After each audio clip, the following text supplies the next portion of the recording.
Hi viewers, welcome to my channel. ఈరోజు సప్తశృంగి మాత దేవాలయం గురించి తెలుసుకుందాం. సప్తశృంగి మాత దేవాలయం మహారాష్ట్రలో నాసిక్కి 60 కిలోమీటర్స్ దగ్గరలో కల్వానా తాలూకాలోని నండూరిలో ఉంది. సప్తశృంగి మాత దేవాలయం 7 గుట్టల్లో వని అనే కొండపైన వెలిసిన పుణ్యక్షేత్రం ఇది. ఇది దేశంలో 51 శక్తిపీఠాల్లో ఈ పుణ్యక్షేత్రం చాలా ప్రముఖమైనది. దీన్ని అర్ధపీఠం అని కూడా అంటారు.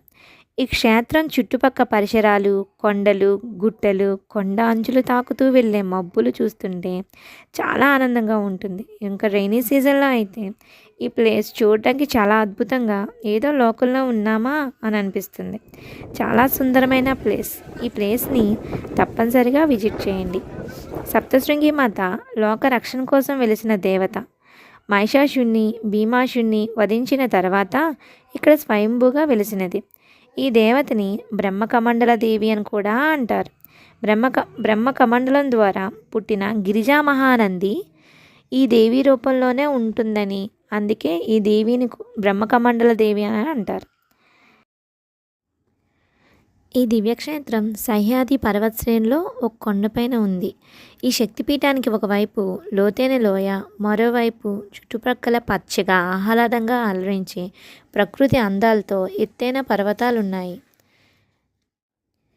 పురాణాల ప్రకారం పూర్వం భీమాసురుడు అనే రాక్షసుడు దేవతల్ని, మునుల్ని హింసించడం మొదలుపెట్టాడంట. ఆ తర్వాత దేవలోకంలో దేవతలను కూడా హింసించి వారి లోకాన్ని అపహరించాడంట. దేవతలు భీమాసురుడిని ఆగడాలు భరించలేక మార్కండేయ మహర్షిని ప్రార్థించగా శక్తిమాత 7 రూపాల్లో కలయికైన సప్తశృంగి మాతగా అవతరించి భీమాసురుడిని వధించి లోకానికి శాంతి సౌఖ్యాలు అందించిందంట. అప్పటి నుండి సప్తశృంగి మాత ఈ క్షేత్రంలో కొలువైనట్టు పురాణాల ద్వారా తెలుస్తుంది.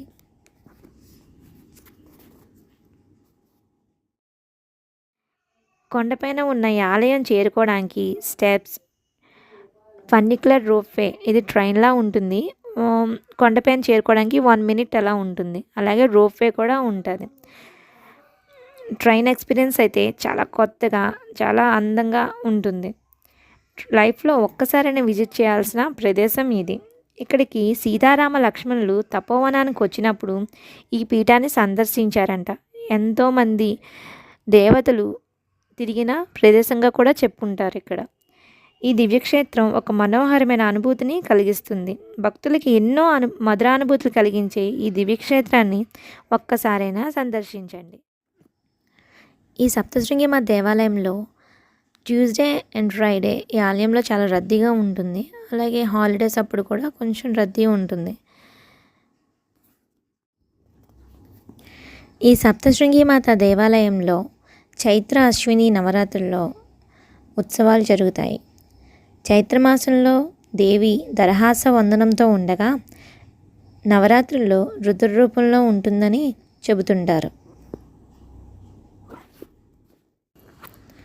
స్థానికులు చెప్పే కథనాల ప్రకారం ఇక్కడ ఒకానొకప్పుడు తేనె పట్టును తీయడానికి వచ్చిన ఒక వ్యక్తికి ఈ విగ్రహం కనిపించిందంట. ఇక్కడ దేవి 18 హస్తాల్లో కనిపిస్తుంది.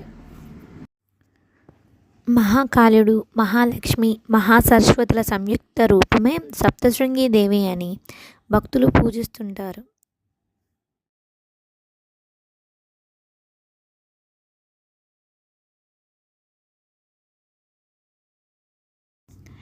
లైఫ్ టైం ఎక్స్పీరియన్స్ కోసం ఈ ప్లేస్ని ఒక్కసారైనా విజిట్ చేయండి. చాలా ఆహ్లాదకరంగా అనిపిస్తుంది.